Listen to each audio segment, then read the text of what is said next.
Hey guys, what is up? It's Dusty here, and welcome back to another crypto video. And today has been a really interesting day for crypto. I mean, earlier we saw some pretty nice pumps for Bitcoin and for everything. Then it flew over into mostly Dogecoin just pumping it up. And then a little bit later, it was all on Solana. You can see Solana right now is up 41 freaking percent. That is insane. Now, on a weekly perspective, I think it's actually quite fun that XRP is only up 50%. And I thought for the longest time that XRP would remain king out of the top list, but Solana, with these huge 40% gains, has really thrown it all out the park, which is pretty crazy to me to just see that.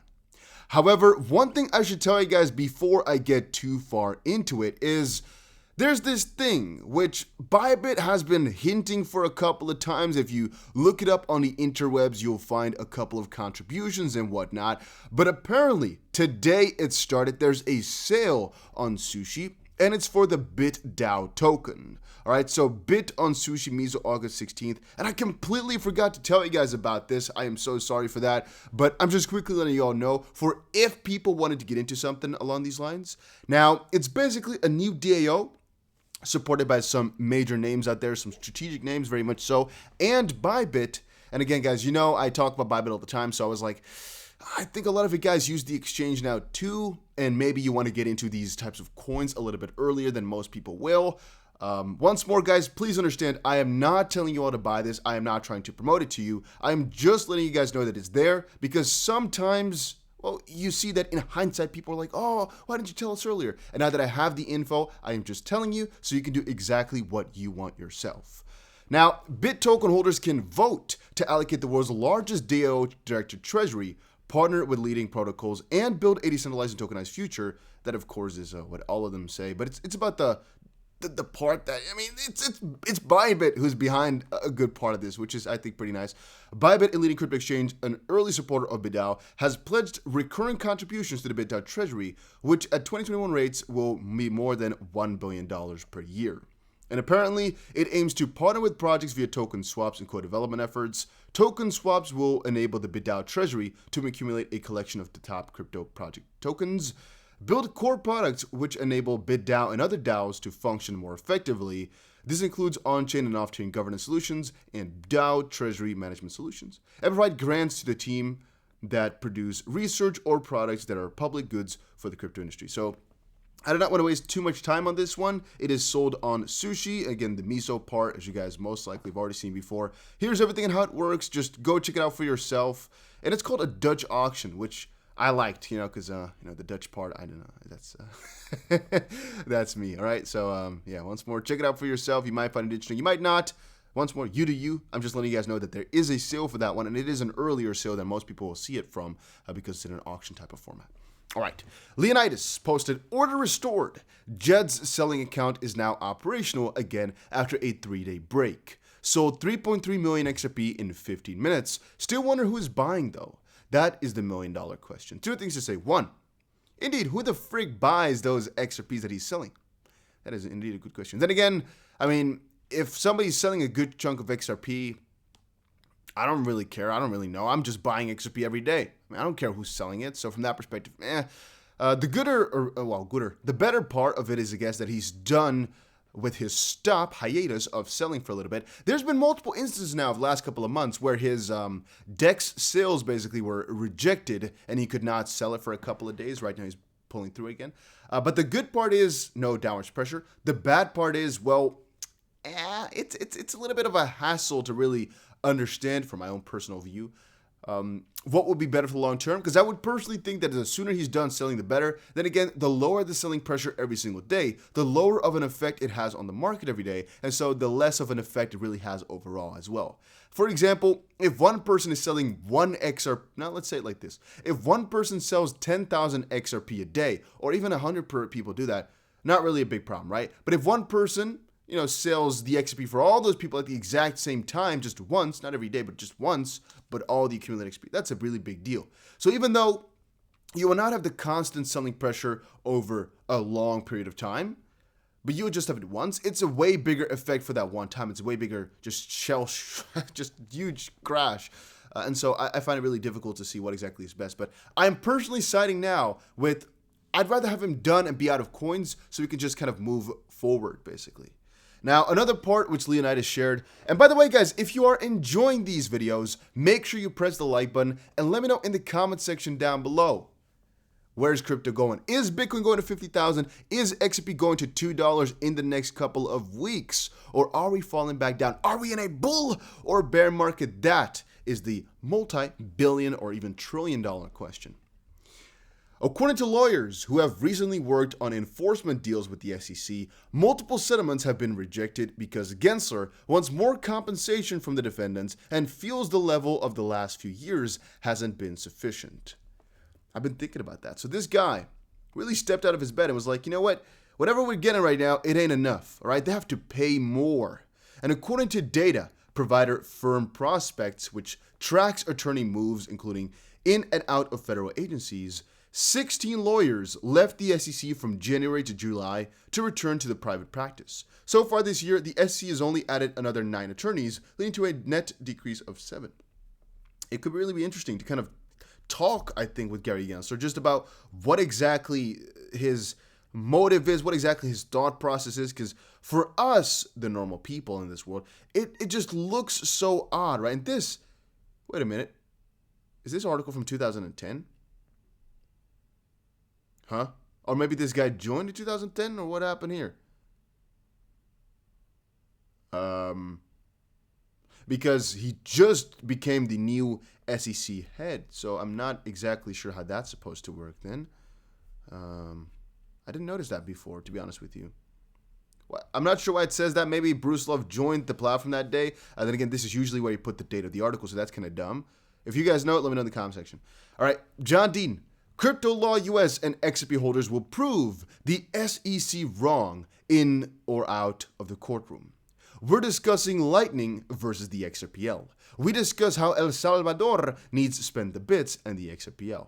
We prove certain allegations made in the SEC complaint against XRP holders are dead wrong. And he's obviously trying to promote his own show right there, which I get. You know, I can definitely respect the hustle right there and the fact that they do talk about interesting things, but let alone from him promoting it and wanting to lure people in, it is also quality stuff from a certain perspective, right? I mean, it's just stuff that attorneys have that we don't. And it's also the discussion points that they might kind of come up with or might, bring out there. It's like, So one of the things, as I give as an example, that lawyers know that we don't is, what are the odds behind things? And right now in the Ripple v. SEC lawsuit, the most important thing is understanding our odds. I've told you guys before, if you're not buying XP right now, you got to kind of think about why not. And even though, guys, once more, I do not care if you buy or sell your coins. Whenever I talk about it like this, it is not because I want you to buy. Understand that. Understand it properly, that I do not care if you buy or sell. I am only telling you guys this for your own personal benefit because I want you to reason in your own head what is smart and what is stupid. What I mean with that is, let's say that the odds of XRP winning in the settlement or winning the lawsuit or the judge siding with Ripple is pretty big, right? Again, we're not lawyers, so we don't know, but we think it's pretty big. We want to know those odds, though, right? And that's what a lawyer could give us. Like, what are the odds looking like? How have previous cases in the same type of fashion done? What are the next things that could happen? Like, for example, could the SEC go to even higher court? And if so, how will the time frame be looking like? When exactly could these things be finished? Like, give us some dates, for example. And once more, that's what I like the lawyers for. Another one would be, how normal is a case like this? How high is the probability for a motion to intervene to succeed? What type of effect will all that stuff have? We can all speculate because we have some limited knowledge of the law, most likely, and we can kind of deduct things with reasonable thinking. Yet, the real in-depths, the real things that are going to be such a big factor, we can't really know. And so all we can do is look at what lawyers say about the dates and then put our own logical thinking next to it, which is, for example, how the multiplier for price would look like. Then again, that also has to be reasoned with because you kind of got to have a factor in there for how probable this how probable this lawsuit was anyway. If this lawsuit was a really small chance from the SEC and Ripple was most likely to win, then the multiplier afterwards wouldn't be that big, right? Because, well, if you're already looking to win, then people already buy in anticipation. But the way it's looking right now, people don't really know if Ripple is going to win or not, and so there's a higher multiplier. Really important thing to understand, guys, is that there is a small chance that the XRP price will not go above a price that you're thinking of right now. I personally think $12 is still pretty easy to get to, but it might take some extra time than just the settlement. Mostly on the basis that right now, every holder that I know is buying XRP massively because they already think Ripple is going to win. And so the moment that they actually win, people will buy a little bit extra, people will buy some more. But the big hodlers have already got their bags so freaking filled that it's just going to be people taking it over at higher prices from the bag holders that started so early. And so there's also going to be a quite significant amount of constant selling pressure.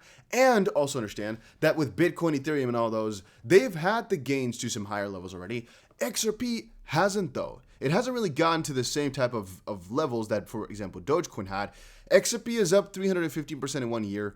Dogecoin is up over 8,000. What you've seen in the last few days in XRP ain't nothing. The market will ultimately right all wrongs and jokes. XRP was always the one. Now, I don't know if XRP is the only one out there. Obviously, XRP is one of my best contenders for huge gains in the current time frame. We don't know how it's going to look in the future. I do believe XRP is going to have some significant impact and pack a relatively good punch, but you never really know for certain, if you know what I mean, that it's going to be the ultimate solution of everything. We just know that this coin has such a high chance of making us money that it's a waste to not hold some. It's so stupid if I'm going to sell it now.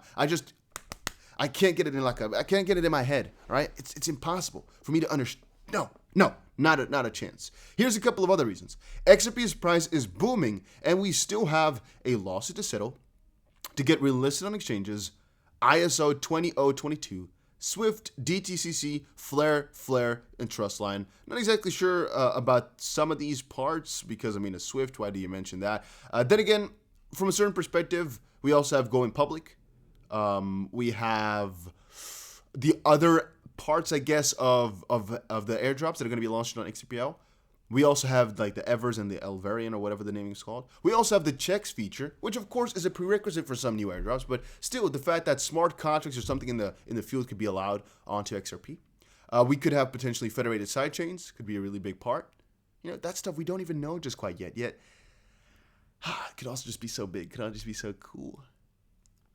I sometimes get crazy excited about it, just thinking about how these things could develop and how these things could change. It's really crazy.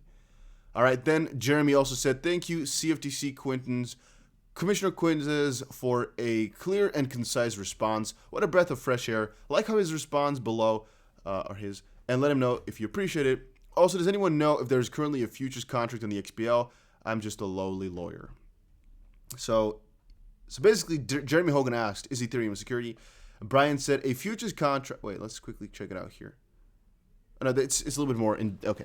We know you understand Ethereum very well. We also understand you recently said that U.S. security laws are very clear. Therefore, the millions of Americans who own Ether would like to know the answer to a simple question. Is Ether a security, yes or no? And below here, Brian Quintens said, a futures contract on a security is in both the SEC's and CFTC's jurisdiction. A futures contract on a pure commodity is only in the CFTC's jurisdiction. There is currently a futures contract on Ethereum. It is only under the CFTC's purview, which makes Ethereum a non-security commodity.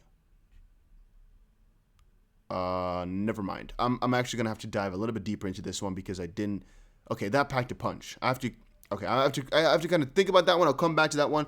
Guys, if you're looking for a cool platform to trade on, a cool place to, you guys know how it works, right? The trading platform. Check out Bybit. Link is down below. It's the platform that I'm using. And, well, I'll definitely see you guys again in another crypto video. Right now, there's a $1,600 bonus. I think for 2 more days, you can get a $1,600 bonus. And as I said before, I'll see you guys again in another crypto video later today.